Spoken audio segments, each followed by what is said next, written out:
Está en el GitHub, está todo ahí en el GitHub, se llama mide.putl todo.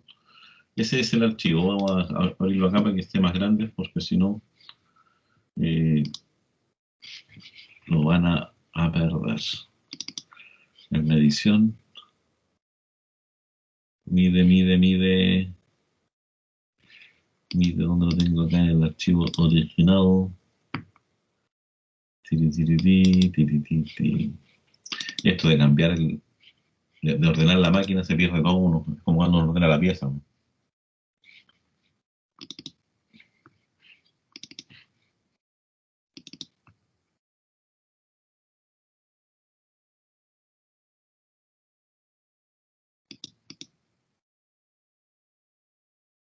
Voy a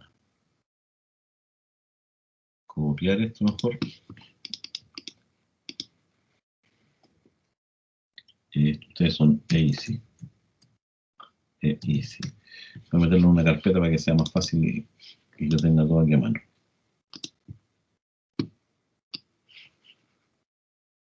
Ya. Voy a abrir el Visual Studio Code para que se vea más grande. Porque estaba viendo con el lector de archivos texto de Mac. A todo esto se compraron un Mac nuevo ya, ¿o no? Ahora va a salir el M2, por si acaso, que viene mejor todavía. ¿Cuál es Es- ese, bro? ¿Mm? El procesador, el M1, Ah, pero esos son que de Apple, ¿verdad? exactamente Ah, el no, Apple a mí Silicon, no así me, se llama el a mí no procesador. me alcanza el presupuesto para eso, bro. Lo siento. Han bajado re harto la plata, ¿no? Yo creo que sale más barato comprarse uno de esos ahora que comprarse un PC, un notebook. Los notebooks están sobre casi 9 gambas. Notebook normal, estoy hablando de un i5. Un i3 está un poco más barato, pero a esta altura el partido comprar i3 ya no tiene sentido. Y ahora si quieren ustedes se pueden comprar chuta, se pueden comprar un Mac Mini. El Mac Mini es el más barato, vale 7 gambas. Pero ese Y profe no se calienta mucho, ¿o no? nada, para nada. ¿No? Con el nuevo procesador nada, con el nuevo Yo tengo procesador ese entendido que los Mac son conocidos por ser calentones. todo lo contrario. Una de las características que tienen los equipos Mac es que no se calientan, porque están bien Profe, diseñados. ¿y es el Mac Mini tiene una turbina de avión para que no se enfríe? Es que el procesador es distinto, pues eso es lo que expliqué yo la semana pasada. Son procesadores ARM que no se calientan. De hecho, el nuevo MacBook Air con M1 ni siquiera tiene ventilador. Ya, lol. No ¿Tiene tiene nada de eso? ventilador. ¿A cuántos nanómetros trabajan ahora, profe? A Los de 5. Apple. 5 nanómetros. Oh. Profe, después del nanómetro, ¿cuál es el otro, la No tengo medición? idea cuál es la otra medida que están usando los electrónicos para ver la cercanía de los dispositivos. Profe, tenía una duda que no me acordaba bien si fue con usted. ¿Con usted vimos el tema de los computadores cuánticos o no? No, no, ¿No? no. Que creo que a mí me salió en una noticia, creo, o sea, estaba viendo las noticias y estaban hablando sobre los nuevos computadores cuánticos que Sí, podían sí, realizar como procesos que un computador convencional se demoraba como 10 años y el computador lo hizo sí, como en se pueden, una hora. pero están todavía en etapa de experimentación los cuánticos, Sí, creo. sí, sí, eso estaban hablando de que todavía está como lejana esa tecnología, pero no tanto como uno cree. Ya, jóvenes, aquí tengo el programa. Aquí ya lo ven ustedes, está más grandecito. Parece que necesito meterle los datos, los archivos de datos que los debo tener por acá. Archivos de datos se llama datosinverso.txt. Datosinverso.txt, déjenme copiarlo al tiro para la carpetita nueva que tengo aquí, porque si no, vamos a andar a puro. Después el otro era datos ordenados, para que vean ustedes qué es lo que se genera. Miren. Y después tenemos el datos aleatorios. Datos inversos, datos aleatorios.txt. De hecho, estos archivos ya los tenían ustedes, ¿eh? Están ahí en el GitHub. Cosa de ejecutar los programas nomás, ni siquiera tenían que crear los archivos. Este puntito rojo que está acá es porque instalé una nueva extensión por si acaso, ¿eh? Para que no se urjan. Es una nueva extensión que instalé en el Visual Studio Code, que es la extensión, por si acaso a alguien le interesa, Trailing Space. Les muestra si hay espacio en blanco después del último carácter que ustedes tienen. Esto es porque a veces en algunos momentos hay caracteres que uno no necesita borrar para que quede más bonito. ¿Ven? No reconoce todos esos caracteres en blanco que me dicen que están dando la hora. En adelante instalé el Trailing Space porque no me habían dicho que era una buena alternativa. Hay otro que también juega cuando estamos en Python con el famoso indentado. Me pone las indentaciones de colores, los caracteres de colores. Ya. ¿Qué es lo que hace este programita? Hace toda la pega en uno, todo en una sola ejecución. Genera un archivo de salida en donde va a ir poniendo, por ejemplo, cuánto se demora en tiempo de ejecución en ordenar una determinada cantidad de datos inversos, una determinada cantidad de datos ordenados, una determinada cantidad de datos aleatorios, y los va a ir grabando en un archivo. Y voy a ir avanzando, voy a ir incrementando constantemente estos datos, estos valores, para ir probando cuánto se demora en los 20.000, en los 30.000, en los 40.000, 50.000, hasta donde yo diga. Y después al final él me genera un archivo de salida nomás. Este archivo de salida. Y si ustedes se dan cuenta acá, yo lo abro y lo cierro. Le vamos a cambiar el nombre de esta salida, porque le vamos a poner salida IE. Ustedes. Salida IE nomás. Salida IE.csv. Abro ese archivo. Si no existe, lo borra. Si existe, lo borra. Si no existe, lo crea. Pero después salgo nomás. ¿Por qué? Porque voy a ir copiando constantemente allá. Fíjense que aquí yo voy a pedir que me lea desde dónde quiero yo empezar a ordenar, desde el 10.000, ¿hasta cuál? Hasta el 100.000, por ejemplo. Con un incremento de cuánto, que vaya saltando de 10.000 en 10.000, es decir, que me ordene 20.000, 30.000, 40.000, 50.000, 60.000, 70.000, 80.000, 90.000, hasta llegar a los 100.000. Y por lo tanto va a ir y va a leer esa cantidad de datos, inicialmente 20.000 para cada uno de estos, lee y lo deja en ese arreglo. Arreglo A invertido, A ordenado, A aleatorio. Y ahora va y empieza a procesar. Aquí estoy dentro de un fora, fíjense. ¿Un foro desde dónde? Desde el 20.000 hasta el 100.000, incrementando en cada iteración de acuerdo al incremento que yo le di, de 10.000 en 10.000. Aquí me dice que está procesando tantos datos. Aquí va a ir a calcular para la burbuja los 20.000 primeros elementos inversos. Después va a calcular ese tiempo, lo va a guardar, lo va a almacenar acá. A continuación va a ir y va a calcular el tiempo ahora de cuánto se demora en la burbuja en los mismos cantidad de elementos, pero sacado del archivo ordenado. Hace lo mismo para el archivo aleatorio, en ese orden, ¿eh? Inverso, ordenado, aleatorio. Genera esos resultados. Esto lo va a dejar ahora en el archivo de salida. Fíjense que aquí el archivo de salida está como AT. ¿AT qué significa? Que va a ir en cada vez que lo abre y lo cierre, va a ir agregando elementos. Aquí lo abro, le agrego esos elementos y cierro. ¿Por qué hago esto? Porque si por algún motivo ustedes ejecutan esto y no van abriendo y saliendo y no han grabado o efectivamente no han llegado a la cantidad mínima de bytes que necesita el lenguaje C para poder efectivamente hacer la grabación en el disco, si pasa un corte de luz, el archivo siempre va a estar vacío. Esto es para asegurarme que efectivamente yo con el fclose, ¿qué es lo que hago? Aseguro que lo que estaba en el buffer de intermedio ahí, en el limbo, efectivamente sea traspasado al disco. Entonces hago los cálculos, abro el archivo, grabo y cierro. Con eso me aseguré que efectivamente esa línea ya quedó grabada. Porque como esto lo voy a ejecutar hartas veces, y puede ocurrir que si le pongo que me calcule desde el 20.000, por ejemplo, hasta el 500.000, es muy probable que se demore harto rato, un par de horas por lo menos, mínimo. Y si en ese par de horas se corta la luz, no voy a saber hasta dónde llegué. Como no estaba grabando, entonces no se iba grabando inmediatamente el registro, Al cortarse la luz se pierde todo. Dentro del disco, efectivamente, aunque yo haya dicho que iba a grabar algo, el lenguaje C no va a grabar hasta que no junta una determinada cantidad de... Espérame un segundito. Espérame un segundo. Pablo, estoy en clase. Ya. Eh, asegura la grabación. Si yo no hago esto, no abro, grabo y cierro, si se cortó la luz y estaba por terminar, el archivo siempre va a estar blanco. ¿Por qué? Porque no llegó a la cantidad de bytes que yo necesitaba o que el lenguaje se necesita para hacer la transferencia real hacia el medio físico. Queda todo en memoria. Es un truco que hay que ir manejando. Por eso se pone AT.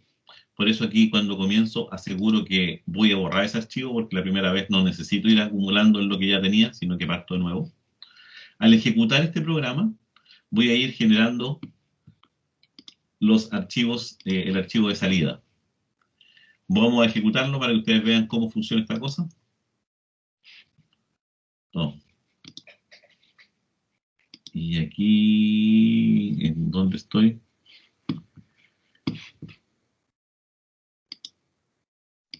¿Y por qué no me quiere ejecutar?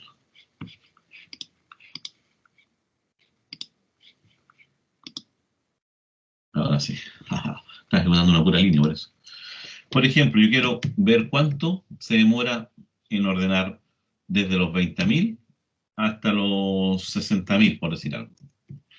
Pero con un incremento de 10.000 en 10.000. Es decir, va a ir a recuperar 20.000, 30.000, 40.000, 50.000, 60.000. Va a hacer 5 registros y los va a almacenar en ese orden. Va a guardar los tiempos. Y esto lo ejecuto yo y ahí está procesando los datos. Está procesando n igual 20.000, mira, n igual 40.000, 30.000.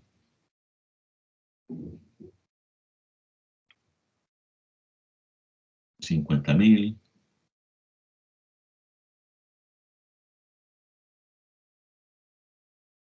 Y ahí estamos, si ustedes se dan cuenta, ya ahí está procesando los 60.000 y ahora debería finalizar.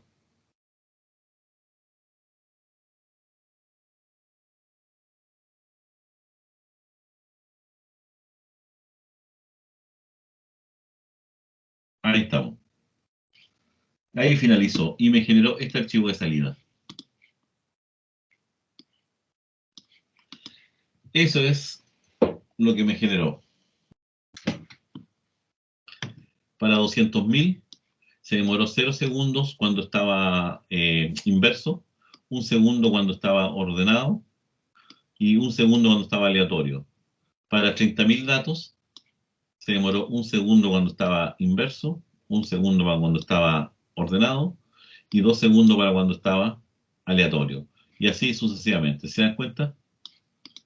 Ese programa, ahora lo único que tenemos que hacer nosotros es tomar estos datos, analizarlos, ejecutarlos hartas veces. Con respecto, tienen que hacer lo mismo también con los otros algoritmos. Tendréis que hacerse una función aquí, que ya sea la función burbuja, la función shell sort y la función quicksort, y ejecutan el mismo programa, pero aquí en lugar de ir a llamar a la burbuja, llaman a cada una de esas funciones. Aquí van cambiando esa línea nomás. Y el programa les va a generar en forma automática el archivo de datos. Esa es la idea central de todo esto.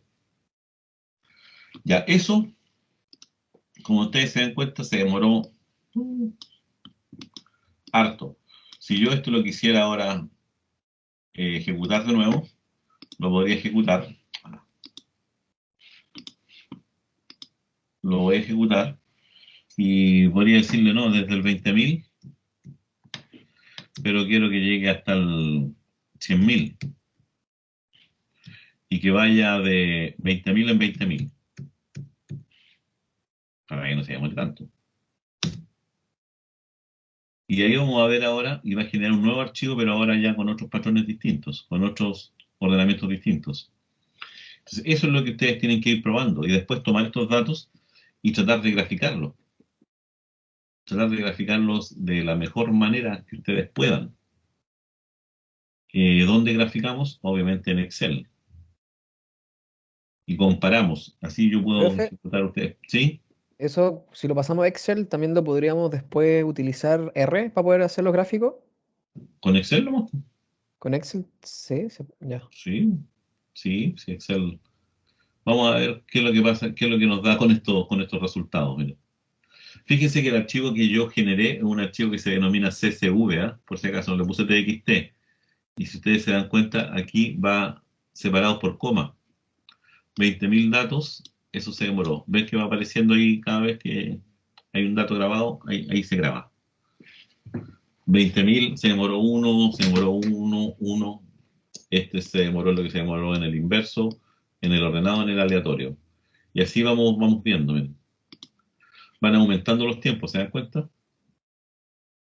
Vamos a hacer esta pequeña prueba nomás y les voy a enseñar después qué es lo que significa el archivo CSV.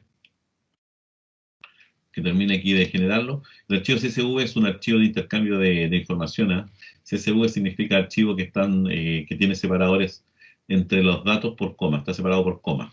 Esto que está acá. Cada una de estas comas separa una casilla dentro del Excel, entre comillas.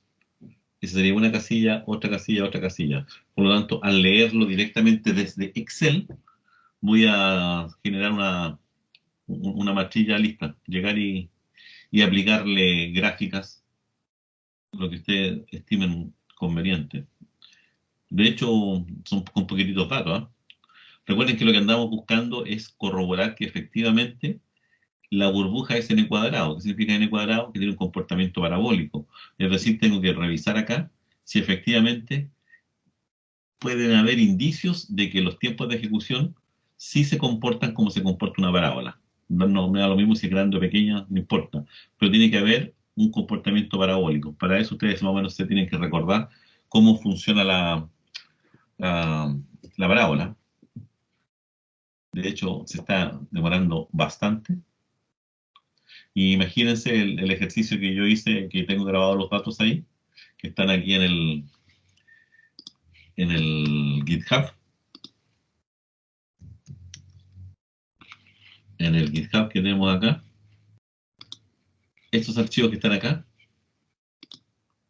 contienen todos esos datos, hasta 400.000. Y fíjense que esos son segundos.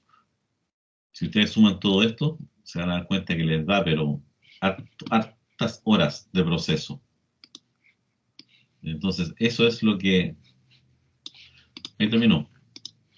Ahí terminó de generar los archivos. Ya, me generó ese archivo, salida ie.csv. Aquí pongan atención, porque ahora yo les voy a indicar que desde Excel, abren ustedes Excel, el Excel que ustedes tengan ahí metido en su computador, ¿cierto? Van a ir a abrir Excel, van a ir a ¿dónde está abrir? Compartir la transcripción. ¿Qué estoy haciendo acá? Y abramos uno por igual, sí. Abro uno vacío. Vamos a agrandar la letra acá. Voy a ir a importar. Aquí está el cuento. No voy a cargarlo directamente, voy a importar. Voy a importar un archivo de tipo CSV. Ahí les dice claramente. Y ahora voy a importar. Voy a ir a buscarlo. ¿Dónde está? De hecho, ¿dónde está? En compara. Para probar después, porque eso es lo que necesito después, para que ustedes vean el poder de esto. Me voy a ir al escritorio. En el escritorio tengo Easy. Y aquí está el CSVS. Le digo obtener datos. Aquí está la magia ahora. Usted le dice, si esto es correcto, elija siguiente o bien elija el tipo de datos que mejor los describa. Las casillas están delimitadas por la coma. Eso es lo que indica esto. Ah, ¿tiene un carácter delimitador? Sí. ¿No son de ancho fijo? No, son caracteres delimitadores. Perfecto. Entonces ahora usted le dice sí. ¿Cuál es el carácter que delimita? La coma, porque así yo lo establecí. Ahora le dicen siguiente, finalizar. Y le dicen que desde ahí en adelante copie los datos. Aquí tenemos todos los datos ya como tal. ¿Se dan cuenta? Ahí está el 200.000, el 400.000, 60.000, perdón, 80.000, 100.000. Y ahí están los valores. Entonces ahora viene el tema de la gráfica. El tema de la gráfica, yo les voy a explicar acá más o menos cómo lo hago yo, que lo hago así más rápido, más que estar hinchando mucho con el Excel. Yo lo que hago y marco lo que yo quiero. Por ejemplo, voy a marcar estos dos. Este sería mi eje X y este sería mi eje Y, en un gráfico, por si acaso. Este es el eje X, este es el eje Y. Este sería el eje X, este también sería el eje Y', este sería el eje Y segunda, pero siempre se mantendría el eje X, el mismo. Y aquí ustedes se van a donde dice insertar, acá se van a donde dice gráficos, este que está acá, insertan uno de estos, tal cual, con ese ya marcado. Fíjense que le aparecen dos curvas, que ni parecen parábolas, y con números nada que ver. Miren, se aparece del 20.000 al 100.000, y aquí aparecen 1, 2, 3, ya. Aquí lo que hay que hacer, entender, es que para Excel, las series que él grafica son los ejes X. Ojo con ese. Y el rótulo del eje X, él le da otro nombre. Eso ustedes le van acá ahora, aquí en alguna parte de aquí del gráfico, en el área del gráfico, y le dicen seleccionar datos. En seleccionar datos le va a aparecer esta ventanita, en donde están lo que usted tiene seleccionado para el gráfico. Aquí dice, estas son las series que está graficando. Serían eje Y, eje Y'. Y acá abajo dice etiquetas del eje horizontal. Usted lo que tiene que hacer es, generalmente si lo hizo así, no se urja nomás, tiene que eliminar una serie. ¿Cuál serie va a eliminar? Esta primera, que es la serie 1. Esta que está aquí, la que está marcada, esta, la eliminamos acá. Pero aquí ahora yo tengo que decirle cuál es mi eje de X. Usted selecciona acá, se le achica eso, no es que se le cerró, y usted selecciona esto que está aquí. Y ahora le dice Enter. Y ahora le dice aceptar. Y ahí está el gráfico. ¿Lo podría haber hecho de otra manera? Sí, podría haber dicho, grabe eso, preocúpese solamente de ese dato. Vuelvo a repetir, hay varias formas de hacerlo. Como digo yo, de repente se las tiro todas, no, porque quiero graficar todos. Ahí está ahí mismo. El dibujo es el mismo, porque graficó ese eje Y, pero no le dio valores al eje X, y yo quiero que el eje X tenga valores. Entonces le voy a seleccionar datos, y ahora no tengo por qué eliminar la serie, porque hay una pura serie que se está dibujando. Lo único que tengo que hacer ahora es cambiar estas, y es decirle que este es mi eje X. Le digo Enter, y le decimos aceptar. Y ahí está mi eje X. Entonces, esa es la manera más fácil de hacer un gráfico. Y no tenemos que estar, y este gráfico lo puede usted imprimirlo, guardarlo, importarlo, no sé, hacer lo que usted se le antoje con el gráfico para pegarlos en alguna cosa, en algún documento. Lo puede sacar, imprimir pantalla, lo que quiera. Pero a mí me interesa ver los tres. Entonces, por eso le decía yo que lo que hago yo, marco todo, tal cual nomás. Y ahora le digo que le mande un gráfico. Están todas las series, otra vez, mismo problema. Ah, ya. Pero ahora ya tengo claro eso. Lo primero que hago es eliminar esa serie, que es la primera, y la transformo en el eje. Y ahora le digo Enter. Y le digo aceptar. Y tengo las tres gráficas, donde claramente, si ustedes se dan cuenta, efectivamente tienen como un comportamiento que va creciendo, pero no lo puedo ver tan claro. Pero aquí hay algo raro, hay unos valores, pero a mí lo que me interesa es el comportamiento cuando esta cosa ya se haga muy grande. Está claro que los tres parece que sí tienen un comportamiento parecido, pero claramente la serie esta que está acá, que correspondería a la serie 3, a esta serie por el color, anda más abajo, es decir, tiene un comportamiento en teoría mejor. Después vendría la serie 1, la serie que está acá, y después vendría la serie 4. Eso también se puede mejorar, sí. Ustedes van acá nuevamente, le dicen seleccionar datos, nombre para la serie 1, serie 2. Este es el inverso.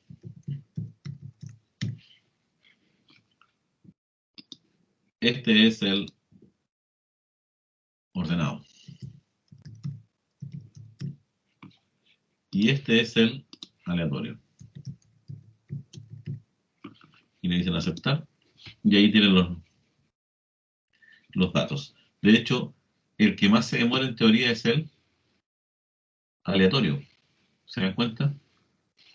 Ah, pero son muy pocos datos como va a poder inferir algo. Entonces ahí es donde está la pega de ustedes. Probar con hartos datos, hacer el análisis y después entregar un informe. Eso es lo que vamos a hacer. Eso es lo que yo le estoy pidiendo. Pero estas pruebas son las que tenéis que haber hecho ustedes ya eh, varias veces, ya haber dominado el algoritmo y hoy día venir a entender un poco la gráfica e interpretar. ¿Qué puedo interpretar con esto? En realidad re poco porque tengo muy pocos datos. Cada vez que yo quiero interpretar algo necesito una gran cantidad de datos. Y aquí tengo muy pocos. Muy, muy, muy pocos. Entonces, vamos a eliminar ese. Y vamos a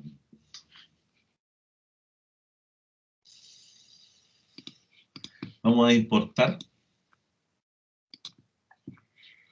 un archivo CSV, pero que era ¿dónde lo tenía? En escritorio, edición. No, no era ahí. Pero hagámoslo como, porque ya se me perdió donde dejé el archivo. Para eso tenemos el GitHub. De ahí sí que no lo perdonamos. Este archivo puedo descargarlo.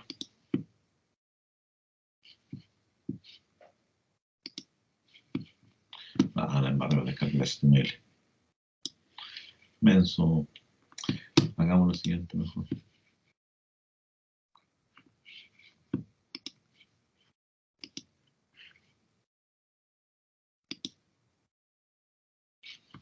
Ya, ese lo vamos a dejar al escritorio. Perfecto.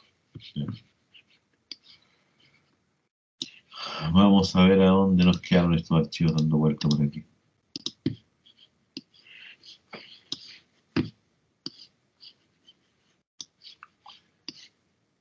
¿Dónde quedó el archivo?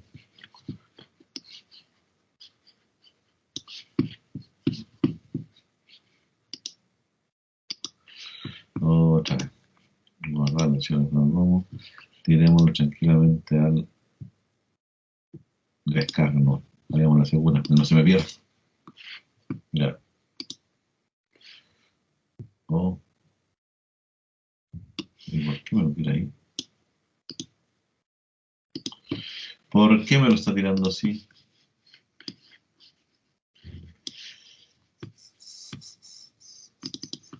¿Dónde te quedaste, muchachos? ¿Dónde te quedaste?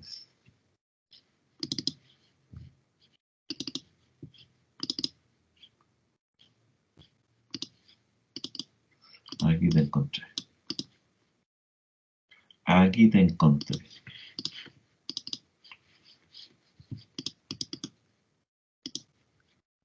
Ya, yo bajé estos dos archivos que tienen altos datos y que tienen lo mismo que habíamos hecho, miden entre 30.000 hasta llegar a los 400.000 y con un incremento de 10.000 en 10.000. Y estos son los tiempos de ejecución para el inverso, para el ordenado, para el aleatorio. Tengo dos de estos archivos.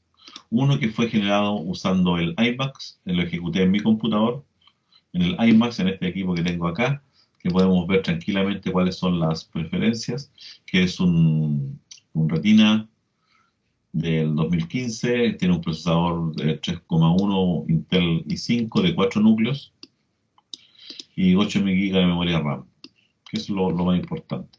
Esos son los datos del iMac. El resumen del MacBook hice el mismo programa, idéntico, lo llevé a mi notebook y lo ejecuté ahí. El notebook que yo tengo acá en el MacBook es un i5, pero que tiene dos núcleos nomás, no tiene cuatro, tiene dos. Y entonces quiero ver si efectivamente con los mismos archivos si hay diferencia o no. Tengo los datos ahí, los voy a importar y ahí es donde empiezo a hacer los análisis. Eso es lo que yo quiero que ustedes entiendan. Vamos a abrir ese. Aquí están, vamos a ver los del iMac primero. Esos son los datos. Vamos a tener datos, le digo que son delimitados, sí.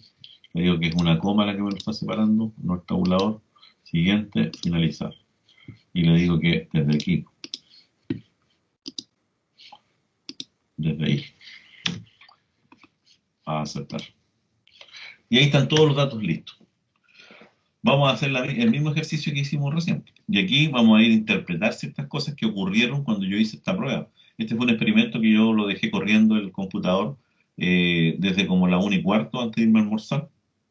Y después hice una clase y el equipo seguía corriendo. Terminó como a las 5 de la tarde. Desde la 1:30 hasta como las 5. 1:30, 2:30, 3:30, 4:30, 5. Como 4 horas más o menos estuvo trabajando. Para generar esto, ojo, 4 horas estuvo trabajando el equipo. Por eso había que hacer lo que les dije yo antes, que había que ir grabando constantemente, porque se cortaba la luz, perdía muchas cosas. Vamos a generar el gráfico. Me voy a graficar, le digo que me grafique ese archivo, me metió nuevamente esta que efectivamente yo sé que esta es la serie 1 que corresponde al eje X, como tengo varios más. Pero aquí fíjense que hay una cosa rara. Ahí empiezo a analizar yo y me doy cuenta, oye, ¿sabes qué? Parece que los datos como que, miren, ahí hay como unas curvitas. Algo está pasando. Bueno, vamos a limpiar esto. Seleccionamos los datos. Esa es la serie que tengo que eliminar, siempre la primera, porque correspondería a esta serie que no la quiero graficar, sino que es el eje X. La elimino. Y voy a agregar las categorías o el eje X, los valores que tienen el eje X, que son esos que están ahí. Y le vamos a dar nombre. La serie 1 corresponde al inverso. La serie 2, la serie 3 en este caso correspondería al ordenado. Ordenado. Y la serie 3, la serie 4 que sería acá, correspondería al aleatorio. Aleatorio. Ahora sí tenemos hartos datos. ¿Qué creen ustedes que pasó? A ver, antes de que les dé antes que les muestre el gráfico. ¿Qué creen ustedes que pasó? Estaba graficando la parte los datos que están en la A, ¿o no, profe? Estoy graficando todos los tres datos. Ah, Aleatorio, ya. Ah, no, inverso, no, entonces, ordenado. no sé qué puede haber pasado. ¿Qué creen ustedes que pudo haber pasado? A ver, cuando yo le diga aceptar acá. Se va a mantener lo que hemos dicho en delante, que parece que el aleatorio andaba un poco más lento que lo otro, se demoraba más. Los tres se van a aparecer. No, yo creo que ¿Qué van a esperar? van a haber como muchos que van a tener, se van a demorar más que en otras instancias. Pero yo Pero esperaría bueno, que las tres curvas fueran simétricas, sean parecidas. sí. Obviamente una puede estar sobre la otra, significaría que se demora más. Pero el dibujo de la gráfica debería ser tendiendo a una parábola. Eso es lo que debería ocurrir. Pero fíjense lo que pasa. Miren, ¿qué significa eso cuando ustedes están analizando datos? Que ocurrió algo, porque aquí abajo tenemos bien lo X, del 30.000 al 400.000, pero tenemos unos valores peak en el inverso. Tenemos un peak aquí y un peak acá. Y esas cosas se llaman outlier o valores fuera de rango, que algo pasó ahí, que eso no es normal, porque significaría que para 350.000 se demoró 7.000. Y si para 340.000 se está demorando casi cero. Eso había Algo pasó. sido porque se le había invernado el PC, profe, ¿o no? Una cosa por el estilo puede ser. Y hay que venir a buscarlo acá nomás, pues. Yo sé que en 350.000, pero estamos hablando en el valor de la serie 1, de esta serie que está acá. Busco qué pasó en el 350.000 y miren, ¿qué ocurrió en 350.000? Que es imposible que si se demorara 125 segundos para ordenar 340.000, se demore 6.852 segundos para ordenar 350.000 y después para los 360.000 se demore 140. Algo pasó, ¿no? Y efectivamente, se puede ir a invernar la máquina, se puede ir a hacer un montón de pegas. Entonces, este es un valor atípico. y ese valor atípico lo deberíamos, o lo eliminamos, o lo aproximamos en teoría. Y la aproximación que uno generalmente hace en estos casos es tomar este valor y calcularlo con este de acá y sacar el promedio, y el promedio de los dos dejarlo al medio. Es un ejercicio que efectivamente no tiene mucho asidero, pero que me va a permitir a mí tratar de entender si efectivamente estas cosas tienen o no tienen un comportamiento parabólico. El resultado me dice que esto es 133. Si esto yo lo grafico ahora, se dan cuenta que la curva ya comenzó a estabilizarse. Y parece que como que va tendiendo a una parábola. Tengo este otro valor acá, que está en los 290.000. Ese valor. Hago el mismo trabajo otra vez, pues promedio 85,98. 85 más 98 y todo esto dividido por 2 me tiene que dar 92. Estoy aproximando al entero superior. Y la curva, miren, serían los valores reales más o menos que yo podría haber obtenido. Pero ahora tenemos en el tercero. Acá tenemos un pic acá en el 230.000. Acá en 230.000 tenemos un valor raro, atípico. Entonces hacemos la misma pega, 56 más 68, dividido por 2, me da 62. Y la curva se comienza a ajustar ya, pues miren, y esta que está acá ahora, que es 370.000, vemos qué es lo que está pasando. Esto es lo que se denomina hacer experimentos en nuestro mundo, viendo qué va a ocurrir. 152. Son aproximaciones burdas, ¿sí? Ahí la curva, se dan cuenta, va apareciendo. Aquí tenemos ahora en el ordenado, tenemos un pic acá, en 180.000. Ese, no es tanto, pero igual afecta. 30 más 37. No puede ocurrir que haya una variación tan grande. 34. Y ahí ya podemos establecer algo. Son esos valores que no deberían haber ocurrido. ¿Qué es lo que tengo que hacer yo ahora? Efectivamente, tengo que ir a ejecutar todas estas pruebas de nuevo, evitar que se me vaya a invernar el equipo para que los datos sean reales. Y voy a obtener una curva como esta. ¿Se parece a una parábola? Sí. ¿Las tres andan parecidas? Sí. Bastante similares. Ustedes se dan cuenta, lo miren acá en los números. No hay mucha diferencia. Profe, ¿Sí? si yo realizo el proceso varias veces, ¿me saldrían los mismos resultados o pueden variar en cifra? En cifras te pueden variar poquitito acá. Ya, No pueden variar. Lo que al hacer la gráfica sí tendría que mantenerse la ya. tendencia. Si ustedes se dan cuenta que se parece, entonces ahí uno podría decir efectivamente, me parece que para la burbuja, según esta explicación, sí hay pequeñas diferencias, pero yo no puedo decir que efectivamente tenga un comportamiento muy disímil dependiendo de la calidad de los datos. A eso le vamos a llamar nosotros que la burbuja es casi invariante con respecto a la calidad de los datos. ¿Qué significa eso? Que la burbuja se va a demorar siempre lo mismo. Casi es irrelevante que esté ordenado o desordenado. Sí se gana un poco unas mejor, unos segundos, unas milésimas de segundo más o menos, pero en términos generales es casi invariante. No se produce eso. ¿Se dan cuenta? Ahí tengo esos datos. Estos son los que fueron obtenidos con el iMac, por si acaso. Con el iMac. ¿Qué ocurre ahora si yo hago lo mismo? Voy a importar un CSV, pero ahora voy a importar el del MacBook, los datos del MacBook. La misma historia, decimos coma, importamos, finalizamos, le digo que sí. Hago el mismo trabajo acá, marco los mismos, se me quedó uno fuera, marco lo mismo, voy a ir ahora a graficar, nuevamente, grafico, se me ocurre que pasa algo similar, eliminamos las series, ¿Dónde está aquí? Seleccionar datos. Elimino la primera serie, esta que está aquí dando la hora. Esta otra la selecciono para esto de acá. Y le digo yes. Esta serie, esa correspondería al inverso. Esta correspondería al ordenado.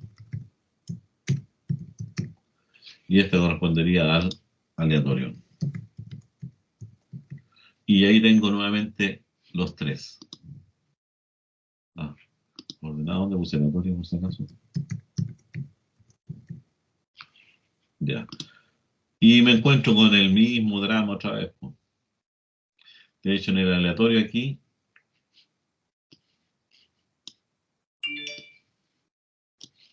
en el aleatorio, temblor. ¿Dónde tembló?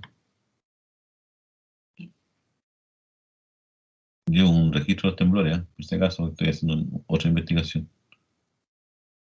No, en Mendoza, 3,6. Ya, aquí tenemos en el aleatorio, en el 200.000 tenemos un problema. Ahí. Vamos a agrandar un poco la letra. Y vamos a checar un poco el gráfico para que ustedes puedan. Ya, en 200.000 tenemos un problema. Hacemos el mismo truco, 43 más 50 dividido por 2 me dio 47. Aproximo siempre al superior. Ahora vamos a sacar el gris, que es el ordenado. Y el gris está aquí en los 300.000. Ese valor está puro dando la hora.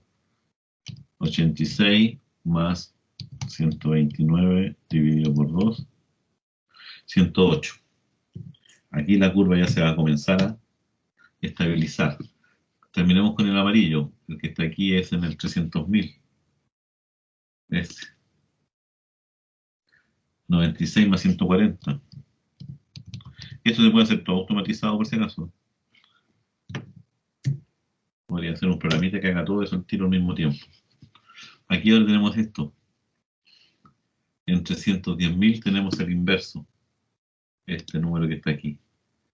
95 más 147. Calculador en mano me dice 121. Aquí ya se estabilizó la curva un poco más. Y este termina de estabilizármela en 340.000. Este valor que está acá, 150. Fíjense que hay algo raro igual. 150 más 128. Igual pasó algo ahí que no se puede interpretar claramente. Y tenemos este valor que está acá.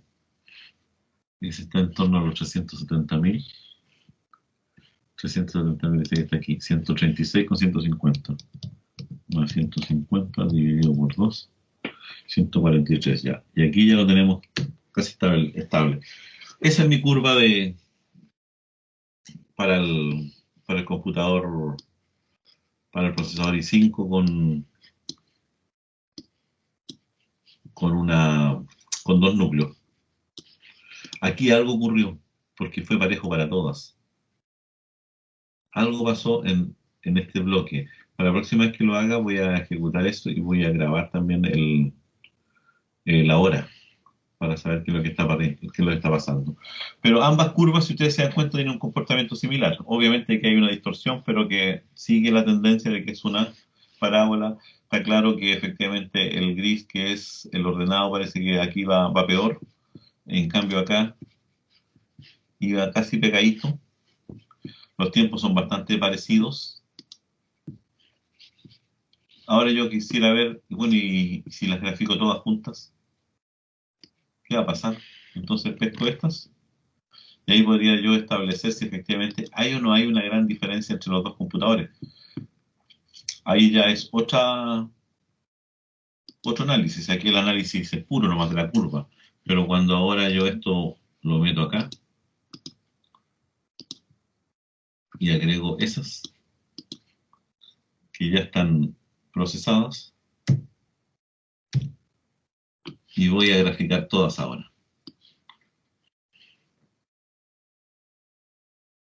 Voy a graficar todas. Total, ¿quién me grafica? Es el Excel. Vamos a seleccionar los datos, vamos a eliminar la serie 1, lo que hacemos siempre. Vamos a agregar acá esta serie. Decimos Enter. La serie 2 correspondería al iMac, al iMac inverso. La serie 3 sería el iMac ordenado. La serie 4 sería el iMac aleatorio. La serie 6 sería el MacBook inverso. La serie 6 sería el MacBook ordenado. Y la última serie sería el MacBook aleatorio. Y graficamos todas y nos queda eso.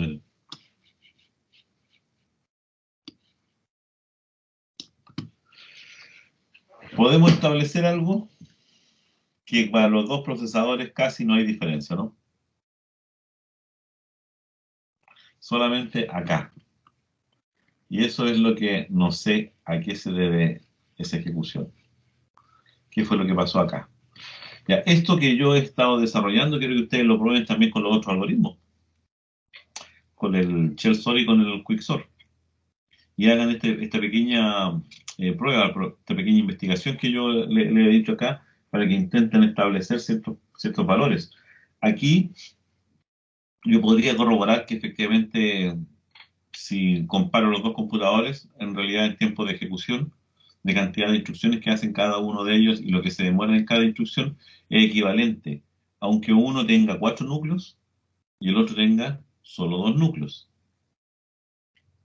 Entonces, no siempre el que tiene más núcleos va a ser más rápido. También hay que tener claro que el procesador del iMac el 2015, cuando el procesador ya tiene sus añitos, el otro es un procesador, un i5, pero del 2019, si mal no recuerdo. A ver. Este es un procesador 3.1 GHz i5 de 4 núcleos. No sé de qué versión, pero 2015. En cambio, el otro equipo, ¿dónde dejé el otro?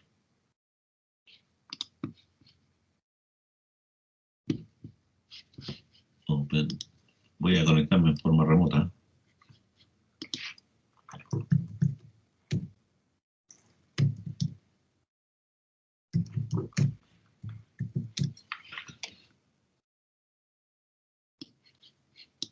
Ya ahí me conecté en forma remota al otro equipo.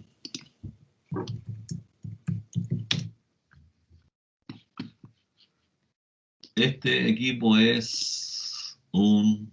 Ahí están las especificaciones de ese. Es un del 2017. Ese es el procesador. 3,1, la misma velocidad, pero con 2 núcleos. Y este otro de acá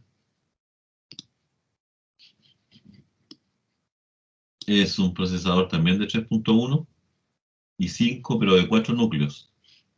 Los dos tienen la misma cantidad de RAM, los dos tienen una tarjeta equivalente gráfica y no hay mayor diferencia. Pero, ¿dónde puede estar la diferencia? Como este que tiene menos núcleos se demora lo mismo que este que tiene 2 núcleos más. Entonces ahí es donde empezamos nosotros a analizar. ¿Y existirán otras variables que me den una respuesta a esto?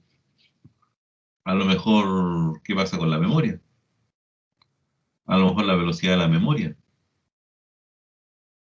A lo mejor este equipo tiene una memoria distinta. ¿Dónde está la memoria aquí? La memoria. Tengo dos bancos, 4 gigas cada uno.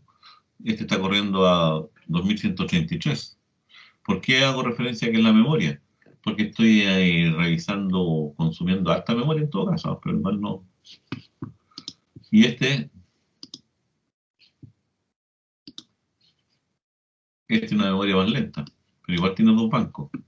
Este es un DDR3, este también es un DDR3, pero este es de 1867 MHz, este es 2133. ¿Se dan cuenta? O sea, puedo empezar a tratar de ver si hay o no hay diferencia en mis máquinas. No lo he probado esto con respecto a un Windows. Voy a probarlo la noche, voy a estar corriendo el programa en el Windows y voy a hacer la gráfica después de todas estas cosas. A ver qué en un Windows, en un i5 que también tengo aquí al lado, en la otra máquina. Eso es más o menos lo que yo quiero que ustedes prueben, revisen, analicen. Vean estas pruebas, vean si sus resultados que hay en sus máquinas también tienen estos comportamientos.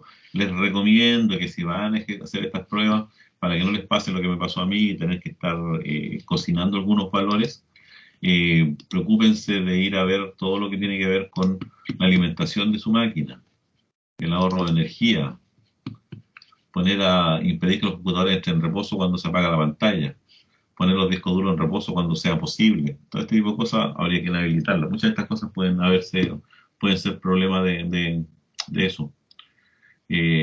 Impedir que la computadora entre en reposo automáticamente cuando se apaga la pantalla. Eso es fundamental, porque si se apaga la pantalla, no se va a reposo, sigue trabajando. Cuando hice la prueba, eso estaba marcado ahí,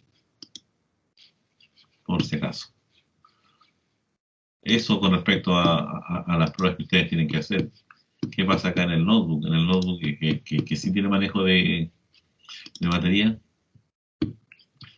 tengo que ver el adaptador de corriente. Ahí también al apagarse la pantalla también está marcado. Y tengo que inhabilitar y preocuparme de todas esas cosas para poder comparar esto. Eso es más o menos lo que yo quería conversar con ustedes al respecto de esta primera ejercicio que quiero que ustedes hagan. Yo les dejé aquí en el LMS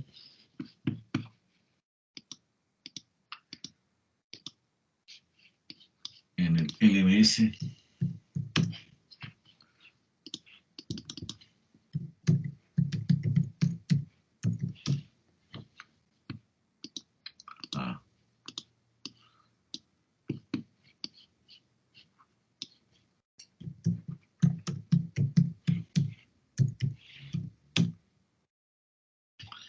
aquí en su LMS tienen este documento que les va a ayudar a hacer las pruebas, que es el complejidad, análisis de algoritmo, actividad de medición de tiempo. Ahí están los algoritmos. Ahí está la burbuja, aquí está el shell sort, aquí está el quick sort, que este hay que adaptarlo un poco, y ahí está la pega de ustedes, porque este es un programa completo, y ustedes tienen que adaptarlo a que sea una función. Aquí está lo que hay que hacer. Deberían ustedes generar esto. Estos numeritos aquí son referenciales. ¿Ah? La idea es que cada vez que ustedes vayan probando números, vayan incrementando en el mismo rango. Así se van de 1000 en 1000, 2000 en 2000, 3000 en 3000, como ustedes quieran, pero siempre en el mismo rango equivalente, no como lo tengo acá. Midan cuánto se demora para el ordenado, para el inverso y para el aleatorio. Dejen claro cuál es el algoritmo, dejen claro en qué sistema operativo tenían y qué máquina era la que están trabajando. Todas las pruebas deben ser hechas sobre la misma máquina. No puedo comparar este resultado de aquí con este de acá si lo hice en máquinas distintas. No puedo. Después tienen que hacer lo mismo para el shell sort y lo mismo para el quick sort. Aquí están los programas que ya no tienen ni siquiera que mirarlos porque ya están todos hechos, están listos.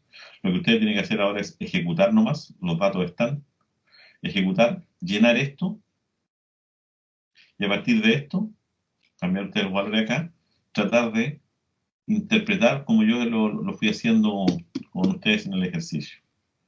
Pero para eso les dejé yo aquí una guía para la elaboración de informes científicos.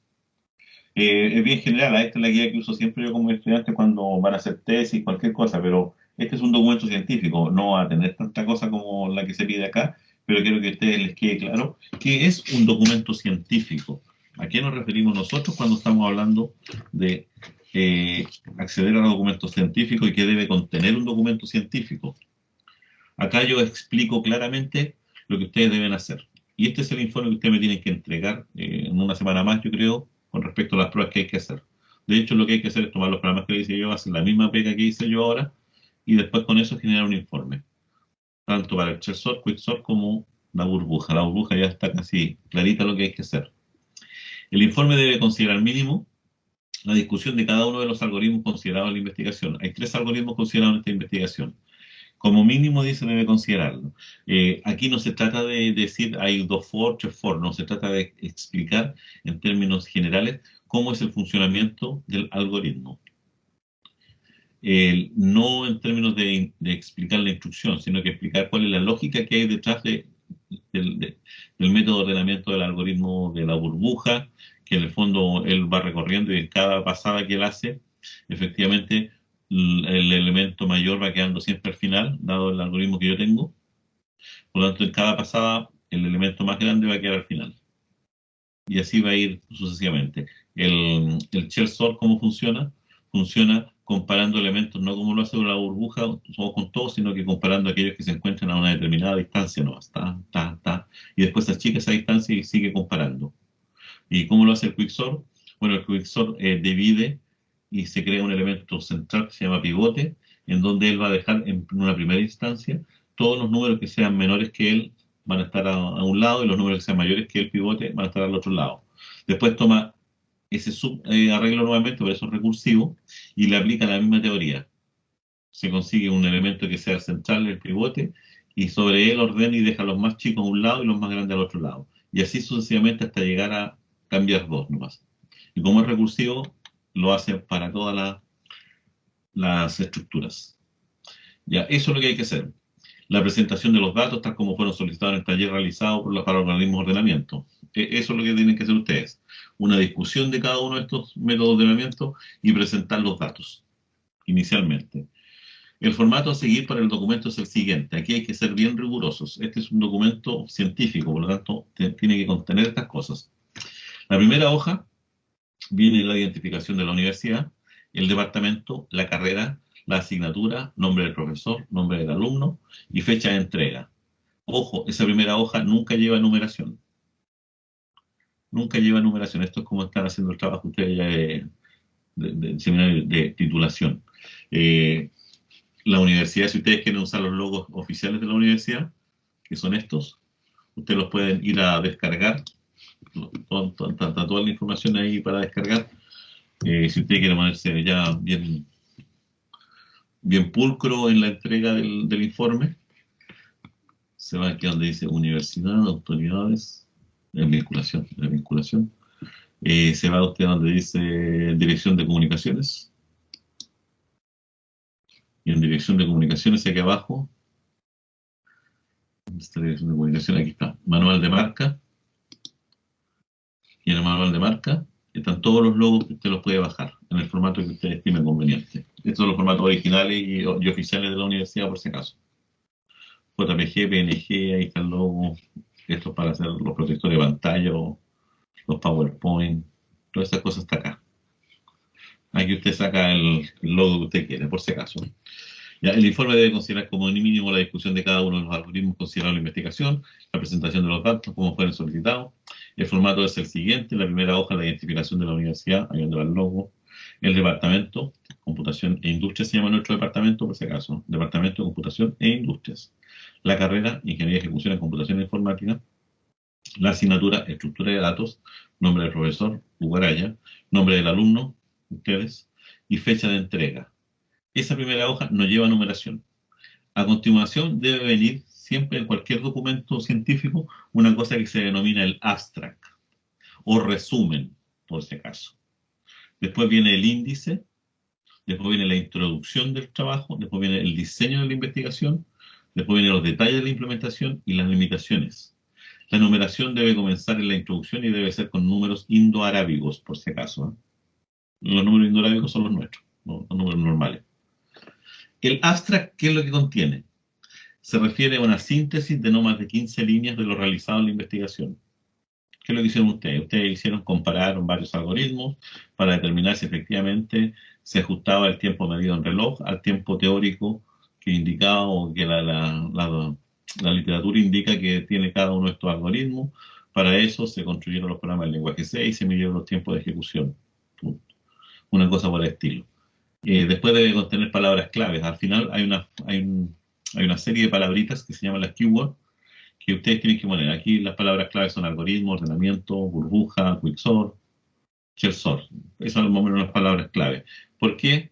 Porque todo documento de investigación siempre lo trae, porque yo después, si quiero profundizar en el tema, sé que van a encontrarse esas palabras dentro de mi trabajo. El índice. El índice debe ir numerado con números romanos. Los índices no van con números normales, van con números romanos. Y pueden contener esto, ojo, según corresponda, el índice normal que ustedes manejan de los capítulos, ¿cierto? Se me olvidó ponerlo ahí. Puede haber un índice de tablas, puede haber un índice de gráficos, un índice de figuras, un índice de algoritmos. O sea, no van a tener todo acá, ustedes ponen los que usaron. Si usaron algunos gráficos, entonces hacen el gráfico. Si usaron alguna figura, ponen la figura, el índice de las figuras. Son índices. ¿En qué página se va a encontrar? La presentación en términos generales de un trabajo escrito, esto siempre es así, sea ensayo, artículo, paper, lo que quieran ustedes, se organiza en forma estándar siempre en tres grandes partes que se subdividen a su vez. Va a haber una parte que es la introducción, una parte que es el cuerpo del trabajo en sí y una parte que es la conclusión. Es lo que siempre hay en todas partes, una introducción, el trabajo y la conclusión, siempre. Ahora, cada una de esas partes tiene subapartados, por si acaso. La introducción incluye el planteamiento del problema. Ahí ustedes van a describir el problema, van a indicar lo que ustedes están tratando de hacer, cuál es su problema. El planteamiento del problema, ustedes van a medir los tiempos de ejecución de manera empírica. También pueden poner los objetivos de su trabajo. Pueden poner preguntas, justificación del trabajo. El contexto, preguntas, aquí se me olvidó poner la investigación. El contexto general de la investigación, dónde y cómo se realizó. En la introducción no va todo hecho ahí, sino que está explicado. Se realizó en, no sé, con un computador, en una oficina. Ustedes pongan ahí algo que, cómo lo hicieron. Los conceptos centrales usados en la investigación, su limitación y la estructura. Apartados, secciones, capítulos en que se presenta el informe. O sea, eso debe estar contenido en la introducción. Generalmente la introducción se redacta después de haberse efectuado el desarrollo total de los contenidos. Ojo, fíjense eso, la introducción es lo último que se escribe, porque tiene que dar cuenta de lo que hicieron, después de haber finalizado el trabajo. Y acá está la división. Esta es la parte que algunos alumnos se enredan y dicen, ¿por qué si usted dijo que eran tres partes y ponen más tema acá? En términos generales, una investigación siempre tiene introducción, el cuerpo o desarrollo, que puede estar compuesto de varias partes, y la conclusión también. Es decir, esto es lo que el zoom, el macro. Y después yo a esta cosa la abro un poco y me voy dando cuenta que se pueden dividir en cosas como esta, por ejemplo. En el problema en sí, puede ser tema de la investigación, o ustedes pueden poner descripción del problema, como estimen conveniente, pero que va a contener un diagnóstico general, los antecedentes, en qué consiste los algoritmos de ordenamiento, que es el tema central de acá. La definición del problema de investigación. La definición del problema de investigación es, efectivamente, ¿hay o no hay diferencias sustanciales entre los métodos de ordenamiento? Eso es a través de una pregunta de investigación. Es decir, va a definir usted el problema. El problema de investigación es medir los tiempos de ordenamiento de diversos algoritmos. Una pregunta de investigación que usted puede hacerse es, ¿existirá o no existirán diferencias sustanciales entre los distintos métodos? ¿O cada uno de los métodos se comportará de igual forma, independiente de cómo vengan los datos? Dos preguntas clave que ustedes tienen que hacerse, se las dije ya cuáles son. Después hay que justificar la investigación. ¿Por qué quieres justificarla? Porque efectivamente es muy importante saber los tiempos de ejecución de los algoritmos de ordenamiento, porque esta es una tarea que se realiza diariamente y muchas veces en un día. Y por lo tanto, necesito saber yo cuál va a ser el comportamiento en términos generales que va a tener un determinado algoritmo si lo estoy usando yo para ordenar una determinada cantidad de datos. Y los objetivos de la investigación, obviamente, como en todas partes, hay un objetivo general y un objetivo específico. El objetivo general, efectivamente, es medir los tiempos de ejecución. Y el objetivo específico es crear los datos, analizar los datos, proponer soluciones, no sé. Ahí ustedes tienen que indicarlo. Después viene una parte que ustedes no la van a tomar en cuenta, para que seamos francos, pero se las voy a explicar igual. Vuelvo a repetir, esto no lo llenen ustedes, pero todo trabajo científico tiene que tener un estado del arte. Y el estado del arte proviene originalmente del campo de la investigación técnica, científica e industrial. Y significa, en pocas palabras, la situación de una determinada tecnología. Lo más innovador y reciente con respecto a un arte específico. Esta noción ha pasado a los estudios de investigación académica como el estado o la situación de un tema de actualidad o el estado de la cuestión, también le llaman. Es una forma de aludir a lo que se sabe sobre un asunto, lo que se ha dicho hasta el momento y que ha sido más relevante. En términos prácticos, lo que estoy indicando acá es en qué se encuentra en la actualidad el tema de los algoritmos de ordenamiento. Para responder esta pregunta tendrían que ustedes empezar a investigar como condenado todos los algoritmos que hay y ver cuál es lo último. De hecho, la burbuja, el Shell el Quicksource son de los años 60. Pero, ¿qué hay en lo último? ¿Qué es lo que está ahora? Por eso el estado del arte, es decir, hoy, ¿en qué pie se encuentra esta cosa? Vuelvo a repetir, eso lo puse ahí para que ustedes conocieran nomás lo que es un estado del arte, pero no se los voy a pedir. Lo que sí, esta primera parte sí tiene que ir. Después viene el marco teórico, que también se confunde siempre. Tampoco se los voy a pedir por si acaso, sino que es para que quede claro que si ustedes vean por ahí o leen o alguien les pide, sepan a qué se refiere. O sea, el estado del arte de partida es harta pega. El marco teórico es más pega todavía. La teoría constituye, dice, la base donde se sustentará cualquier análisis, experimento o propuesta, o trabajo de investigación. Es decir, yo cada vez que hago algo, lo hago a la luz de alguna teoría. Entonces aquí yo tengo que explicar cuál es esa teoría a la que yo me voy a adscribir. Y de ahí yo voy a poder permitir definir criterios o establecer métricas para poder darle sustento a lo que yo hice. No es lo mismo que el estado del arte, porque el estado del arte indica en qué está ahora. Yo aquí digo mi pega, en función de qué la hago, en función de qué teoría. Aquí dicen, es lo más complejo de hacer por si acaso en cualquier investigación, ¿no? Lo más complejo es esta parte. Se puede desarrollar aspectos teóricos textuales, el tema aquí que es lo importante. Aquí lo importante es revisar una revisión bibliográfica de toda la literatura disponible del tema. Aquí es donde pueden pasar fácilmente 6 meses ustedes tratando de entender todo lo que hay ahora. Cuál es la teoría que ustedes tienen que darle sustento a su pega. Vuelvo a repetir, es lo más complicado el estado del arte y el marco teórico. Pero ustedes se la saltan nomás, no lo completan para este trabajo, porque si no tendrían que estar revisando como 500.000 papers.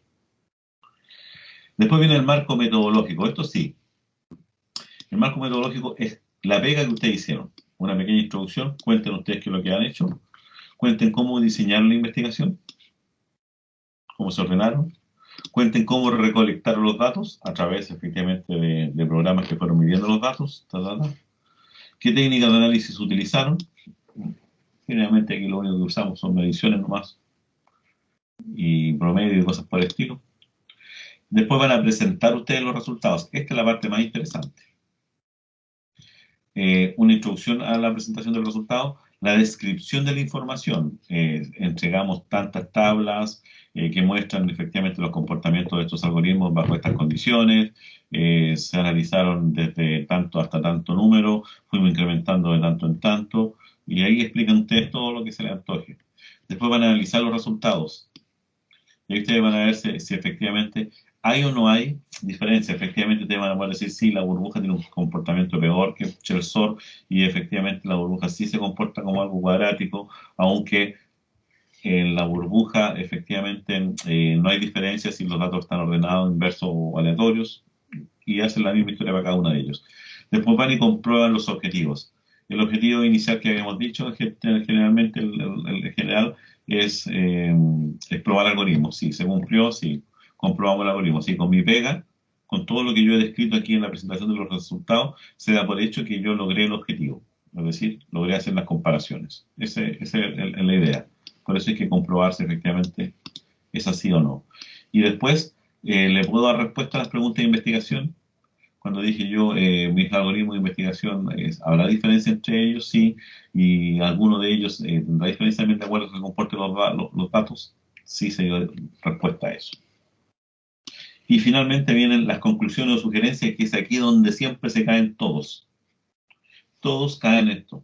De hecho, cuando uno revisa un paper o una tarea o un tema de titulación, por eso lo digo yo desde ahora, uno siempre se va de cabeza a la introducción, busca cuál es el problema, lo lee tranquilamente, después va y lee el objetivo, ni siquiera lee todo el documento, lee el objetivo, después va y lee las conclusiones. Y tiene que ser coherente las conclusiones con lo que ustedes plantearon. La conclusión, como su nombre lo indica, deriva del latín conclusio, que significa cierre o final. Es la última parte que hay en cualquier argumento. Cuando uno argumenta algo, siempre es la conclusión.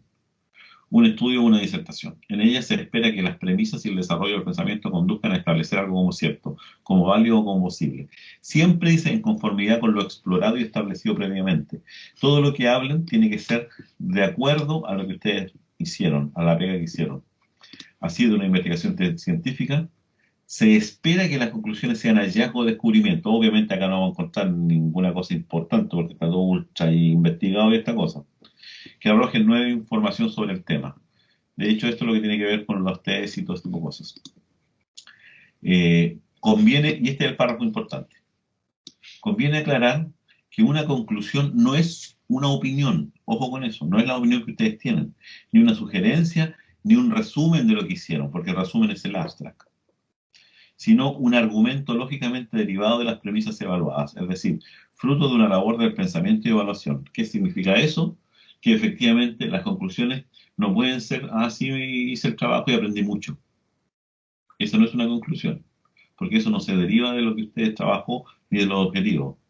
Aquí la conclusión clara es, efectivamente, hay diferencias notorias entre los algoritmos. ¿Cómo lo veo eso? Porque yo lo comprobé. También hay algoritmos que presentan eh, comportamientos diferentes de acuerdo a cómo vienen los datos. Y también es importante recalcar que efectivamente se logró o se logra comprobar que el comportamiento de cada uno de los algoritmos es, en teoría, se ve reflejado, refrendado en la práctica. Esos son argumentos, esas son unas conclusiones claras de lo que debe contener. El resto es puro grupo cuando empiezan a decir, sí, fue bonito, lo hicimos, sí se logró lo que habíamos hecho. No, eso no. Eso no es una comparación, o sea, una conclusión. Y finalmente la evaluación de ese trabajo. Se evalúa de esta forma el contenido del informe, si no cumple con los apartados, si los cumple bien, si tiene faltas ortográficas o gramaticales, la cantidad ahí y a cuánto acceden ustedes. La presentación en tabla y gráficos, si tienen o no tienen tabla y gráficos, que ahí tienen que sí o sí tener, porque aquí dice presenta gráficos y tablas con su respectiva interpretación. Para llegar acá, tienen que tenerlas. Y las conclusiones, no presenta conclusiones válidas, son algunas conclusiones que se desprenden de la investigación. Presenta conclusiones válidas, pero desarrolladas pobremente. Como por decirlo, sí, hay diferencias. Ahí no hay un desarrollo de la conclusión. Presenta conclusiones válidas desarrolladas de manera coherente. Esto es el término clásico. Y la fecha de entrega yo la tenía propuesta para el próximo lunes, 31 de mayo, hasta las 23:30 horas. Tienen que subirlo y pueden trabajar si quieren ustedes de a 2 personas. Pero vuelvo a repetir, es con respecto a la pega que hicieron. Primero hagan la pega, primero hagan los ejercicios y después empiecen a escribir el informe, de acuerdo a la mayoría de los párrafos que aquí están refrendados. Eso es con respecto a lo que yo les quiero pedir que hagan ustedes como primera tarea. ¿Hay alguna duda? No, profesor. No, profe. No, profe. Así que a trabajar. Recuerden que yo les dije, yo dejé corriendo si tengo un equipo lento y quieren probar varias veces esto, porque no basta con una pura vez. Yo por lo menos probaría unas 3 veces cada una de las cosas para ver que las 3 veces tienen comportamientos similares. Lo voy a dejar Profe, corriendo. ¿Sí?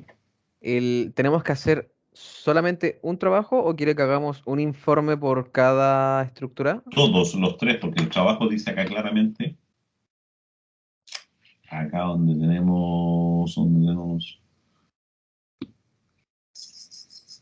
actividad de la medición del tiempo. Estos tres No, no, tienen no, que sí, sí. serlo Sé que son los para tres, eso. pero usted quiere que hagamos un informe por cada, o sea, hacemos un informe del de burbuja, un informe No, pues del usted otro. tiene que darle respuesta a estos tres en un solo informe. Ya, ok, ya. Un solo informe tiene que decir, comparamos la burbuja, comparamos el y después empieza a hablar sobre ellos, a ver los resultados que arrojaron estos tres experimentos y cómo eso usted los puede interpretar. Usted puede decir cuál es mejor, cuál es peor, puede decir hasta dónde llega uno, hasta dónde llega el otro, puede decir cuál se cayó antes, cuál se cayó después, ¿cierto? Esa es esa es la pega de ustedes. El resto de todo hecho nomás es empezar a llenar nomás estas tablitas que hay acá nomás y anotarlo con números reales. ¿Eh? El programa que yo les di ya, el mío Google todo, ese está listo. ¿No? Tienes que cambiar un poco el algoritmo nomás y van a poder llenar cada uno de estos. Y tienen que ver hasta dónde llegan y tratar de ver si efectivamente, por ejemplo, se los digo yo, en el Quicksort algo raro va a pasar. Y en el Quicksort tienen que decirme por qué en dos de estos sí funciona y en uno de estos no funciona. Entonces ahí es donde vienen ustedes. Con el Quicksort se presenta el siguiente problema también. Ustedes tienen que explicar eso. No basta con llenarme aquí de números nomás y nada más, sino que hay que explicar. Eso es el trabajo en sí. Y ese lo tienen acá, en la guía. Vuelvo a repetir, me interesa el abstract, que venga con un índice, una buena introducción que cuente de qué se trata y tiene que contener esto. El estado del arte no lo necesito, así que se lo saltan. El marco teórico tampoco lo necesito, pero sí el marco metodológico, que es donde ustedes van a definir todo lo que hicieron. Ahí en la recolección de datos tienen que indicarme si hubieron o no hubieron problemas. Si se cayó el programa, se cayó el computador, hasta qué número fue capaz de procesar. No se estaba demorando mucho, por lo tanto tuve que abortar ya porque llevaba 4 horas y todavía seguía trabajando, por lo tanto no aborté porque no iba a terminar. Hay que explicar todo lo que pasó. Y después viene la presentación del resultado, no, porque esto ya es la última parte que hice yo en delante cuando le mostraba las tablas gráficas. Y después unas cuantas conclusiones nomás. Y yo les voy a revisar ese documento de acuerdo a esto. Y puede ser hecho de dos personas, así que empiecen a ponerse de acuerdo con quién van a trabajar. No les recomiendo que ustedes le digan a uno de ustedes, por ejemplo, ya vamos a trabajar los dos juntos, tú con eh, Josefina con la Francisca, para que nadie se sienta tocado. Y, y vamos a decir, no, ¿saben qué? Ya, tú hácete este y yo hago este de acá. No puede ser, ¿por qué? Porque este de aquí va a ser en un computador, este de acá va a ser en otro computador, no son comparables. No pueden. Lo que puede ocurrir es ya, tú vayas a probar, prueba tú con del 10.000 al 50, al 500.000, yo lo voy a probar también en mi computador y después veamos cómo estuvieron los resultados. Y la gráfica debe ser similar en ambos casos. Dependiendo de la velocidad del procesador, una gráfica va a estar más arriba que la otra, pero todas deberían tener comportamientos bastante similares. Esa es la idea. Vuelvo a repetir, esto es escribir nomás, ¿eh? Es hacer todos los experimentos. Recomendación, entre hoy día, mañana y pasado mañana, hagan todos los experimentos. Anoten todo. Repítanlo en parejas y lo hacen, y después se juntan un día en la tarde, sacan las conclusiones y empiezan a escribir. Lo que más les va a costar es escribir. Eso se los digo desde ahora. Lo más difícil es escribir, lo más fácil es hacer las pruebas. Ya, jóvenes, los dejo hasta aquí y con esto finalizaríamos todo lo que tiene que ver con esta unidad de algoritmia pura. Después le dejé yo aquí un documento de recursividad en C nomás para que empecemos a probar recursividad en C, eso lo vamos a ver en la próxima clase ya. Y el manejo de archivos en C, que ya algo hemos hecho porque estamos leyendo archivos ya. Pero aquí les dejé un documento también para poder que ustedes no fallen. Les dejé un concepto que no habíamos visto, pero que es el concepto de las estructuras en el lenguaje C, donde vamos a definir stack, porque las necesitamos para poder definir listas enlazadas. Eso, definir cosas como esa. extract fecha, vamos a explicarle qué significa cada una de esas cositas. Eso, y posteriormente, después de eso, viene el tema de las listas enlazadas, que esto ya es la segunda unidad. Y aquí es donde trabajamos con punteros nuevamente. Por eso necesito que primero pasar la materia de extract para que ustedes puedan entender. Fíjense que esto es una estructura que apunta a una estructura. Y ese es un puntero que apunta al mismo. Y aquí vamos a tener el famoso malloc y las otras funciones que vamos a hacer. Esto es puro manejo puntero ya, listas enlazadas. Y después de esto vamos a llegar a las pilas y a las colas. Pero ya es un aporte de las listas. Ya, jóvenes, los dejo hasta aquí. Voy a parar la grabación. Y apenas esté la grabación, se las